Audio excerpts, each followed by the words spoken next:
ముఖ్యమంత్రి నారా చంద్రబాబు నాయుడు ప్రాతినిధ్యం వహిస్తున్న కుప్పం నియోజకవర్గ కేంద్రమైన కుప్పం పట్టణంలో 15, 16, 17 వార్డులకు సంబంధించిన ప్రజల బతుకులు చీకటిలో మగ్గుతున్నట్టు 8వ వార్డు పరమసముద్రం విలేజ్ ని మున్సిపాలిటీలో కలిపారు.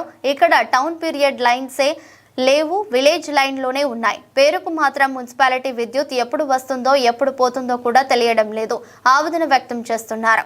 ఇప్పటికైనా సంబంధిత అధికారులు స్పందించి సమస్యల పరిష్కారం, ప్రజల ఇబ్బందులను తొలగించాలని కోరుతున్నారు.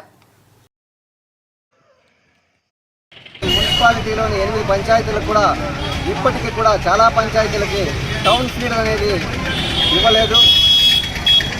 కాకపోయినా ఈరోజు పన్నులు మాత్రం విధిస్తున్నారు. ఏది ఏమైనా ఇది చాలా అన్యాయం. ఇప్పటికీ చాలా వార్డుల్లో ఎప్పుడు కరెంటు విద్యుత్తు అసౌకర్యం ఏర్పడుతుందో తెలియని పరిస్థితుల్లో బిక్కుబిక్కుమంటూ రాత్రులు కూడా చీకట్లో దోమల బాధతో నిద్ర శివరాత్రిలాగా మేల్కొనే పరిస్థితులు ఈనాటికి 13, 14, 15 వార్డుల్లో అక్కడి ప్రజలు మీడియా దృష్టికి తీసుకొస్తున్నారు.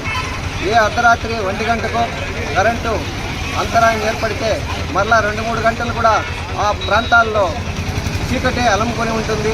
ఈ నేపథ్యంలో అక్కడ నివాసం ఉంటున్న ప్రజలు తీవ్రమైన మానసిక, శారీరక బాధలకు లోనవుతున్నారు. రెస్కో అధికారులు కూడా ఈ అంతరాయాలకు సంబంధిత అధికారులను, శాఖాధికారులను అడిగితే వారు నిర్లక్ష్యపు ధోరణిలో పొంతనలేని సమాధానాలు చెప్పడం చూస్తుంటే చాలా ఇది బాధాకరం. ఈ కుప్పం ప్రాంతాన్ని పరిపాలిస్తున్నది స్వయాన రాష్ట్ర ముఖ్యమంత్రి వర్యులు. ఇక్కడే ఈ విధంగా ప్రజల బాధల్ని పట్టించుకోకుండా రెస్కో సిబ్బందిలో కొంతమంది వ్యవహరిస్తుండటం చాలా బాధాకరం. కుప్పం